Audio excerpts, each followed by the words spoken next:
A 5 de outubro de 1988 foi promulgada a nossa atual Constituição. São 30 anos da nossa Constituição e nós já temos quase 100 emendas. A nossa Constituição é uma das constituições mais extensas que se pode conhecer, uma Constituição analítica.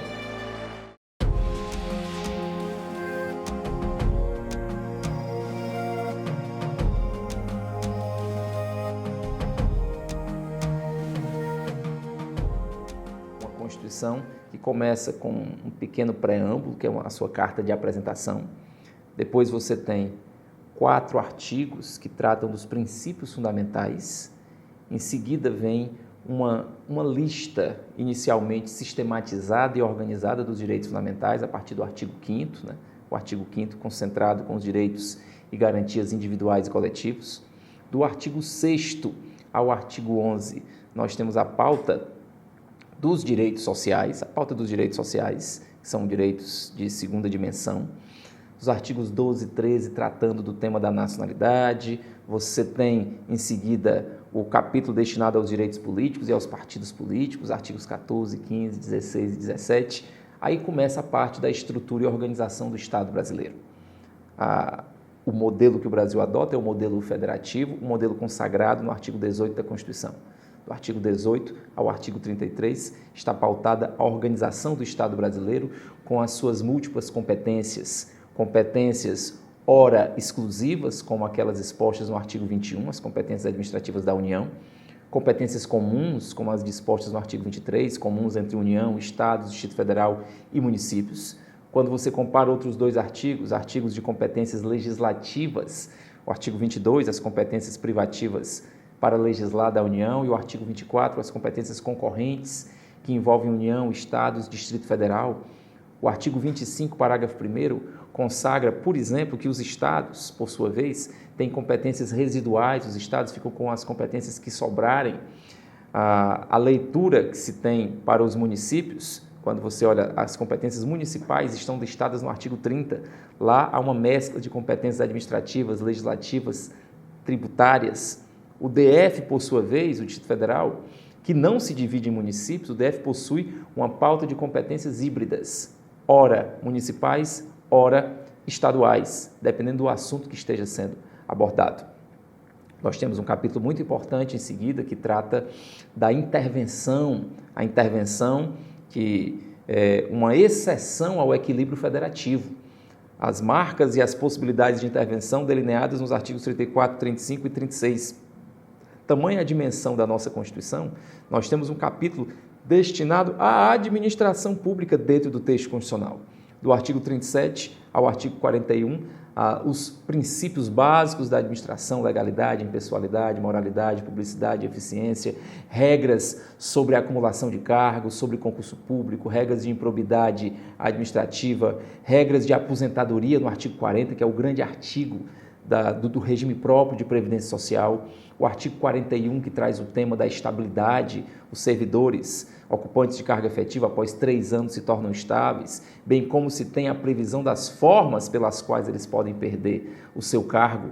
É uma Constituição muito extensa. Em seguida, a sequência organizativa dos poderes. O artigo 44 delineia a abertura do poder legislativo.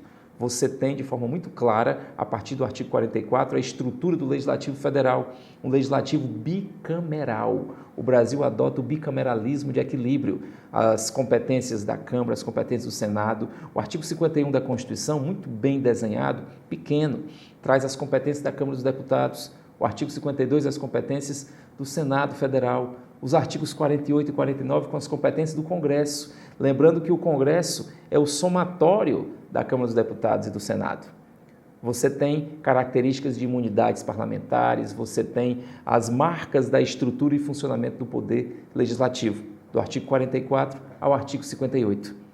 Os 10 artigos seguintes, do 59 ao 69, nós temos as regras fundamentais do processo legislativo brasileiro, com as suas espécies elencadas. Você tem as emendas, as leis complementares, as leis ordinárias, as medidas provisórias, as resoluções, os decretos legislativos, as leis delegadas. E toda essa estrutura é uma estrutura que, em regra, não é marcada pela existência de hierarquia entre essas espécies, à exceção das emendas. As emendas se situam em um patamar de estrutura piramidal dentro do escopo da Constituição.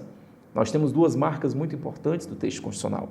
A nossa Constituição ela é dotada de supremacia e de rigidez. Você tem a supremacia formal do texto constitucional e a rigidez pela dificuldade de alteração do texto constitucional.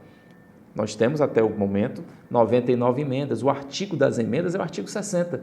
No artigo 60 você identifica inicialmente quem são os legitimados para propor emendas à Constituição. Você tem o presidente da República, ou então um terço dos deputados, um terço dos senadores, ou mais da metade das assembleias legislativas. São estes que podem propor as emendas. Quando você se depara com os parágrafos do artigo 60, você identifica outras limitações ao poder de emendar. O parágrafo 1º traz limitações circunstanciais. Em que circunstâncias a Constituição não pode ser emendada? Na vigência de estado de sítio, estado de defesa, intervenção federal. Enquanto durar a intervenção federal no Rio de Janeiro, a Constituição não poderá ser emendada, por exemplo. Em seguida, se deixa bem claro qual é o quórum para aprovar uma emenda. Nossa Constituição é rígida. Para ser emendada a nossa Constituição depende de 3/5, 2 turnos nas duas casas, na Câmara e no Senado Federal. Então há uma rigidez. A emenda é promulgada pelas mesas da Câmara e do Senado, diferentemente dos projetos de lei ordinária e complementar. Os projetos de lei ordinária e complementar são promulgados pelo presidente da República. Emenda não. Você tem no parágrafo 4º as famosas cláusulas pétreas. A nossa Constituição tem um núcleo ainda mais protegido, ainda mais rígido, que é o núcleo das cláusulas pétreas. Importante essa lista expressa das cláusulas pétreas, além das cláusulas pétreas implícitas. Você tem como cláusulas pétreas expressas a forma federativa de Estado, o voto direto, secreto, universal e periódico, a separação dos poderes e os direitos e garantias individuais. Fechado esse bloco do processo legislativo, começa um pedaço muito importante, que é o pedaço do Tribunal de Contas. Do artigo 70 ao 75, são características inerentes aos mecanismos de controle exercidos pelos tribunais de contas. Lembrete, os tribunais de contas não pertencem ao Poder Legislativo, eles auxiliam o Poder Legislativo nessa tarefa de fiscalizar. Então, importantes características de composição e de competências dos tribunais de contas. Em seguida, a nossa Constituição abre espaço para as características e estrutura do Poder Executivo. Do artigo 76 ao artigo 91, você tem o Poder Executivo. A importância de você compreender que o Executivo é formado pelo Presidente da República, auxiliado pelos ministros de Estado. O vice sequer faz parte da estrutura do Poder Executivo, porque o vice, segundo o próprio texto constitucional, ele tem que estar a postos para substituir o Presidente da República nas eventualidades, para sucedê-lo quando isso for de forma permanente e para cumprir missões especiais para as quais seja designado. O artigo 84 traz uma importante lista de competências do Presidente da República, competências para celebrar a paz, para declarar a guerra, para decretar estado de sítio, estado de defesa, intervenção federal, para editar medidas provisórias, para participar do processo legislativo, quando for possível nos termos do texto constitucional. Nós temos a previsão no artigo 85 dos crimes de responsabilidade que podem ser praticados pelo Presidente da República. Lembrando que o presidente é dotado de uma série de imunidades formais ou imunidades processuais. Para que se conclua, por exemplo, um tema bem pertinente, o processo de impeachment, tem que ter a autorização da Câmara dos Deputados, 2/3 da Câmara autorizando, tem que ter a confirmação pelo Senado Federal, 2/3 do Senado Federal. Então, a participação das casas legislativas, e nessa última votação tem que ser presidido o Senado pelo presidente do Supremo Tribunal Federal. Olhe só o enredo, o chefe do Executivo, julgado por uma casa legislativa, que nesta sessão vai ser presidida pelo maior nome do Poder Judiciário, que é o presidente do Supremo Tribunal Federal. Você tem, portanto, uma pleiade de informações demonstrando o sistema de freios e contrapesos existente. A partir do artigo 92, começam as características, informações, estruturas e funcionamento do Poder Judiciário. Um judiciário composto de entrâncias, de instâncias, um judiciário com as competências estruturais do Supremo Tribunal Federal, no artigo 102, o STF formado por 11 ministros e com competências originárias, competências para processar e julgar em recurso ordinário, em recurso extraordinário. Você tem a previsão no 105 das competências do STJ, o Superior Tribunal de Justiça, um importante tribunal superior que tem o papel de padronizar, de uniformizar a jurisdição federal, o Supremo Tribunal Federal e o STJ com a sua pauta de competências aí delineada. O artigo 103A, com a novidade trazida pela emenda 45 das súmulas vinculantes, o 103B com o CNJ, o órgão caçula do Poder Judiciário, que não tem competência jurisdicional, mas que tem competência administrativa.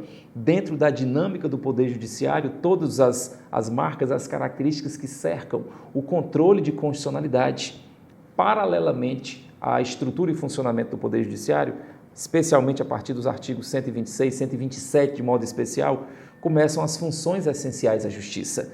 São órgãos que não pertencem ao Judiciário, mas que mantêm um diálogo muito próximo com o Poder Judiciário. Você tem o Ministério Público, a Defensoria Pública, a Advocacia Pública e a Advocacia Privada. Essas 4 carreiras que não pertencem ao Judiciário, mas que mantêm uma grande interação com as funções essenciais à Justiça. Perceba, são 4 carreiras externas ao Judiciário, mas essenciais ao seu funcionamento. Em seguida, você traz artigos que tratam da segurança pública, que tratam do estado de sítio, do estado de defesa, você tem uma parte tributária, você tem a parte da ordem social, você tem uma dinâmica muito importante.